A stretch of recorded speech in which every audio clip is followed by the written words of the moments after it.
Swiggy food. હું છું મનીષા ઠક્કર. આજે આપણે લગ્ન પ્રસંગમાં હોય કે ફરસાણની દુકાને મળે એવા સેવ રોલ ઘરે કેવી રીતે બનાવવા એ જોઈશું. તો ચાલો આને બનાવવાનું શરૂ કરીએ.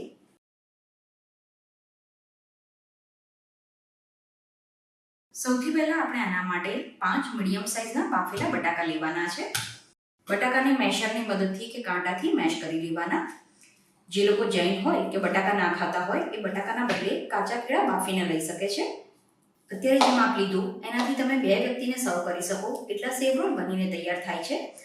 બટાકા સરસ રીતે મેશ થઈ જાય ત્યારબાદ આમાં 3 ચમચી જેટલા છોલીને બટાકા સરસ રીતે મેશ થઈ જાય ત્યારબાદ આમાં ઝીણું સમારેલું કેપ્સિકમ અને છોલીને છીણેલું ગાજર ઉમેરવાનું છે. પછી 3 થી 4 ચમચી જેટલા સ્વીટકોર્ન એડ કરવાના. અહીંયા મેં ફ્રોઝન સ્વીટકોર્ન લીધા છે. આના બદલે તમે બાફેલા સ્વીટકોર્ન પણ લઈ શકો છો. પછી 2 ઝીણા સમારેલા લીલા મરચાં ઉમેરવાના. લીલા મરચાંની ક્વોન્ટિટી તમે જેવું તીખું ખાતા હોય એ પ્રમાણે ઓછી વધતી કરી શકો.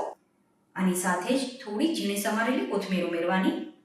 પછી સ્વાદ પ્રમાણે મીઠું ઉમેરવાનું. બટાકા બાફતી વખતે મીઠું ઉમેર્યું હોય તો અત્યારે એ પ્રમાણે ઉમેરવાનું. પછી અડધી ચમચી લાલ મરચું એડ કરવાનું છે. 1 નાની ચમચી જેટલો લીંબુનો રસ નાખવાનો. પછી થોડો ચાટ મસાલો એડ કરવાનો છે અને અડધી ચમચી જેટલો ગરમ મસાલો નાખવાનો. આમાં ગળપણ એડ નથી કરવાનું, પણ તમને જો ગળપણવાળો ટેસ્ટ પસંદ હોય તો તમે આમાં 1 નાની ચમચી જેટલી ખાંડ ઉમેરી શકો છો. સાથે જ આમાં બાઇન્ડિંગ માટે પલાળેલા પૌવા ઉમેરવાના. તો અડધા કપ જેટલા પૌવા લેવાના, જેને પાણીથી ધોઈને તમારે 10 મિનિટ માટે પલાળીને રાખવાના છે. પૌવા ઉમેરવાથી આને ખૂબ જ સરસ બાઇન્ડિંગ મળી જશે અને તળતી વખતે છૂટું પણ ના પડે. હવે આ બધી વસ્તુને સરસ રીતે મિક્સ કરી દેવાની છે. થોડું ભાર દઈને આને મિક્સ કરવાનું, જેથી આપણે જે પૌવા એડ કર્યા છે એ આમાં સરસ રીતે મિક્સ થઈ જશે. અને જ્યારે પણ તમે સેવ રોલ બનાવો ત્યારે જે બટાકા તમે બાફો છો એ ગરમ હોય ત્યારે યુઝ નહીં કરવાના. બટાકાને બાફીને સરસ ઠંડા થવા દેવાના અને પછી યુઝ કરવાના. આ રીતે બધું મિક્સ થઈ જાય એ પછી તમારે મસાલો ચેક કરી લેવાનો. તમને જો આમાં મીઠું ઓછું લાગતું હોય કે થોડી તીખાશ એડ કરવી હોય તો પણ કરી શકાય. તો બધું સરસ રીતે મિક્સ થઈ ગયું છે. હવે આમાંથી થોડું મિશ્રણ લઈને આમાંથી રોલ બનાવવાના. તો પહેલાં તો મિશ્રણને આ રીતે સ્મૂથ કરી દેવાનું અને પછી લંબગોળ એનો શેપ આવી જાય એ પછી 2 બાજુથી આ રીતે એને દબાવતા જવાનું. તો આ રીતે આપણે બધા રોલ બનાવીને તૈયાર કરવાના છે.